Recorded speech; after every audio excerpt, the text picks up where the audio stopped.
Hello beautiful singers, this is Valerie White Williams and Vocal Splendor Studios, and today I would like to talk to you about straw phonation. This amazing vocal technique was invented by the one and only Ingo Titze.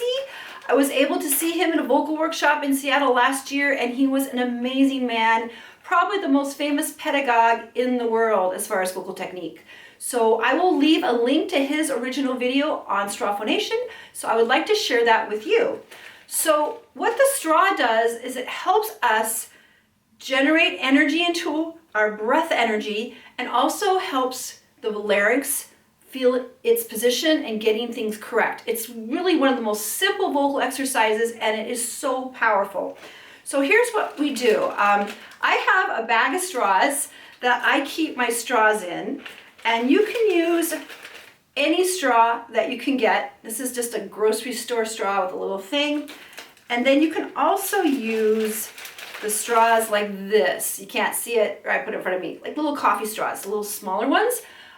The way I look at the straws is the bigger straws are easier, smaller straws are a little more difficult, kind of like lifting weights. This is an easier weight, this is a heavier weight. So what you're going to do is you're going to use the straw.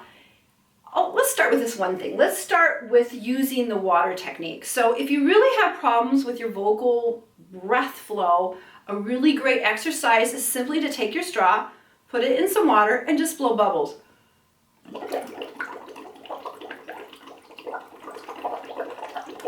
Make the, just exactly what your mom told you not to do in a restaurant. That is a great exercise to get the sense of the breath flow, get things coordinated. So you can use it in a very simplistic way. A lot of speech pathologists use this technique for people who have real strong vocal problems. Now I'm guessing that's not most of my audience. You guys just want to sing better. So here's how to use the straw besides blowing bubbles. Is you're going to take it and you're going to use it almost like a kazoo. So you're going to buzz into it.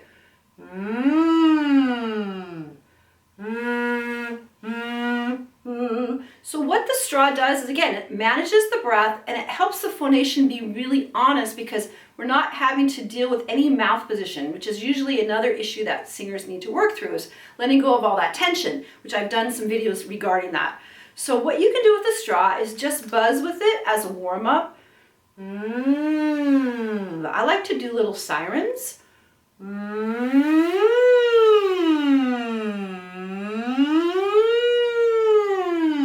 Notice that I'm not, you don't want to like suck on the straw and get it really tight, because we're used to sucking and going with tension. We want to let everything be really loose. So I tell my students to think of almost like James Dean, had a cigarette sticking out, and you're going to have that straw just barely loose in your mouth, still having your lips around it, but you don't have to bear down on it.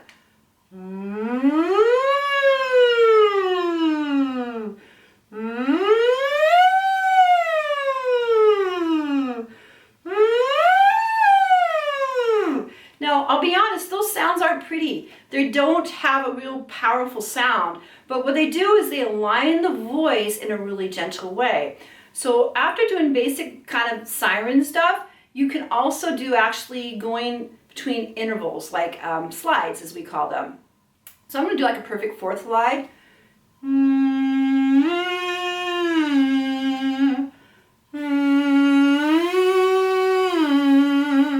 You can go higher in your range. They work really well with working through breaks in the passaggio. So I'm going to go a little higher.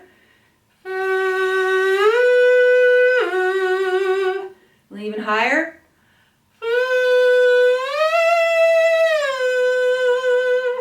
So what that does is it helps you feel the resonance, and I hate this word, but the placement. So where you feel the buzz will really teach you with the straw, so you get that straw. Or even going from down to the low notes.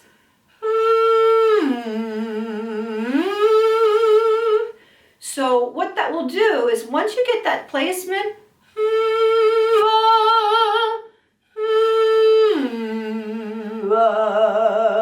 so it helps you kind of lock in where those things are. So that kind of gets your voice. Now, as you get more comfortable with the straw, you can do things, and you can do the straw and then replace it.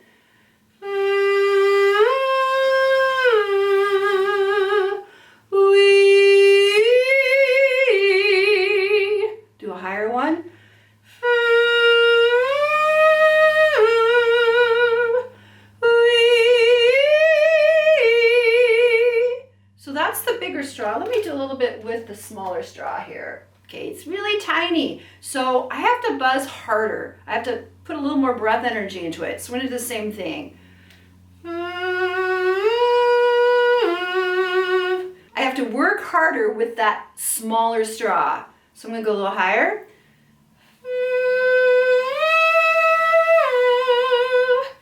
I do feel if you're working on higher passaggio, like opera singers, rock singers, the black straw, the tiny one, makes you work harder. So you can do the higher stuff, and it's easier to sing the higher notes because you're already buzzing really tightly.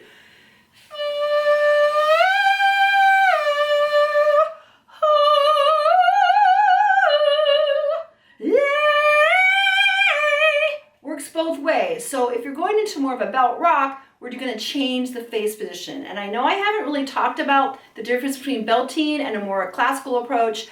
Lots of other people have, and don't worry, I'm going to get to my belting video soon. So that is straw phonation. It's really pretty easy to do. The main thing is to make sure you're using your breath and keeping your face relaxed. And other than that, you can't really mess it up. And even Ingo himself says he uses the straw when he's doing public speaking, because when you do a lot of speaking, you kind of get tired, your voice gets kind of low, and then the straw just kind of puts that vibration in the right place.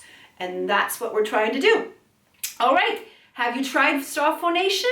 How does it work for you? Please leave the comments below. I so appreciate the likes and subscribes, and please subscribe. Click the bell so you will get notification on the uploads, and thanks again for all the support.